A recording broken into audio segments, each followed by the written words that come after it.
राज्यस्तरीय Tileshwar football tournament रे तिलेश्वर को 4-3 गोल रे हराई सेमिफाइनाल रे पहुंचला झारसुगुड़ा। आज अपराह्न 4टारू आरंभ होई संध्या 6टा पर्यंत बौद्ध जिला हरभंगा ब्लॉक अंतर्गत तिलेश्वर हाईस्कूल खेलपड़ियाठारे बजार एसोसिएशन पक्षरु 21तम तिलेश्वर कप राज्यस्तरीय फुटबॉल टूर्नामेंट रो पंचम दिन मैच अनुष्ठित हो जाइछि। आजिर मैच फुटबॉल क्लब तिलेश्वर और झारसुगुड़ा मध्य रोमांचकर मैच अनुष्ठित होइथिला। उभय दलर संघर्षपूर्ण मैच होइथिले भी निर्धारित समय मध्य केही काहारी को गोल स्कोर करि पारि नथिले। फଳରେ ट्राइब्रेकर सहायता निया जाइथिला। एथिरे 4-3 गोल रे झारसुगुड़ा विजयी होइथिबा बेले आसंताकाली द्वितीय सेमिफाइनाल रे फुलबाणी दल को भेटिबो बोली आयोजक पक्षरु सूचना दिया जाइछि।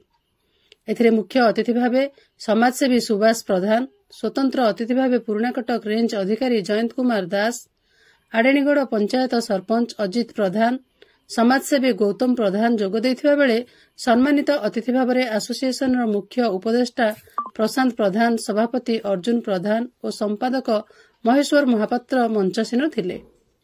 खेल को मुख्य रेफ्री भावे आलोक तेहुरी परिचालना करथिबा बेले लाइन्समैन भावे लक्ष्मण सेठी, सलील बेहेरा और चतुर्थ रेफ्री भावे पपुन बेहेरा दायित्व तुलाइथिले।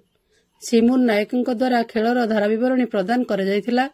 पूर्वरु अनेक पछा पछा दल पड़ियारे खेल प्रदर्शन करथिबा बेले आजिर मैच रे विदेशी खेलाड़ी भावे बरगड़ दल रे नाइजेरियार 2 जण खेलाड़ीଙ୍କ खेल देखिबाकू सुदूर अनुगुल जिला आठमल्लिक बौद्ध जिलार विभिन्न स्थानरू हजार हजार दर्शकଙ୍କ गहली परिलक्षित होइथिबा देखिबाकू मिलिथिला।